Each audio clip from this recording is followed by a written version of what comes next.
Okay, so for this project, you're going to need very few tools. Most modern Chris King hubs need a 2.5mm Allen wrench to loosen the bearing adjuster cap. You'll need clean rags.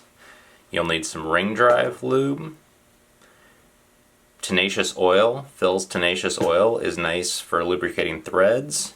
And some kind of lubricant, Triflow. You can use tenacious oil, but some other kind of lubricant just to help you with cleaning will be handy. An old toothbrush also can really come in handy for this process.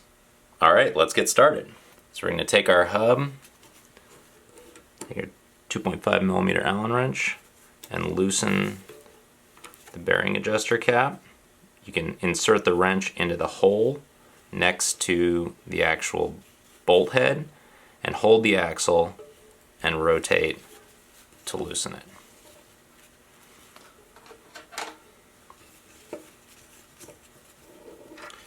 You can take that off, set that aside, then turn the hub over, hold on to the drive shell, and pull out while rotating counterclockwise, and the whole assembly will just pull out. Then take your rag and wipe this down.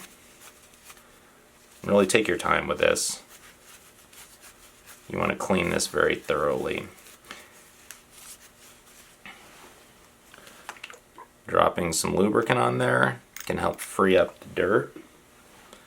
And if you have stubborn places in the splines where dirt just won't come out, scrub them with the toothbrush. Just go along the splines, and that will really help dislodge those tricky to get areas.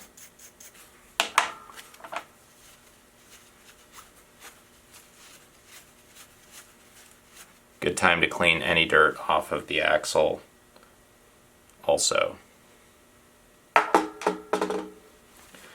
Next, you're going to go inside the hub and stick your finger with a rag on it and just wipe out along the female helical splines to try to dislodge any dirt. Here again, dropping some lubricant onto the splines can really help free up the dirt and old grease that you're trying to dislodge. Again, take your time with this. Once you've gotten that clean, just take your ring drive lube and put a bead of it in on the helical splines. And this is also a good time to put some on the ring drive teeth, which are accessible if you press the lower ring down, load the spring, and then you'll see some of the teeth exposed. You can just drop some lube onto those, rotate it, drop some more lube on. Note that your hub will be quieter after you do this. So if you just love that Chris King buzz sound, it won't be as loud initially. But that's just because your hub is nice and lubed.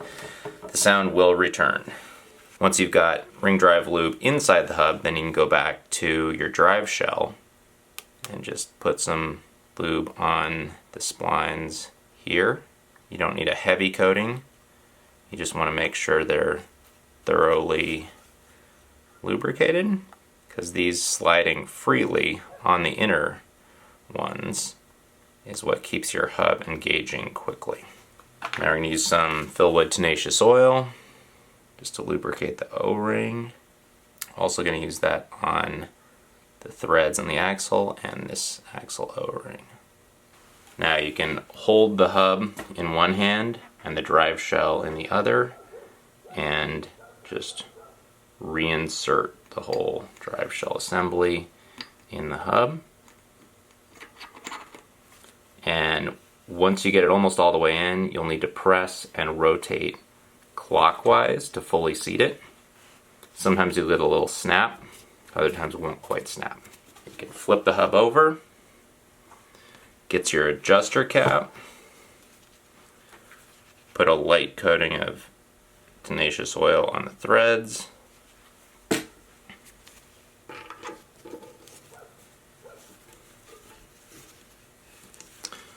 screw that on, tighten it up, and you're good to go. You will need to adjust this later on once you get it on the bike. The quick service. Thanks for watching.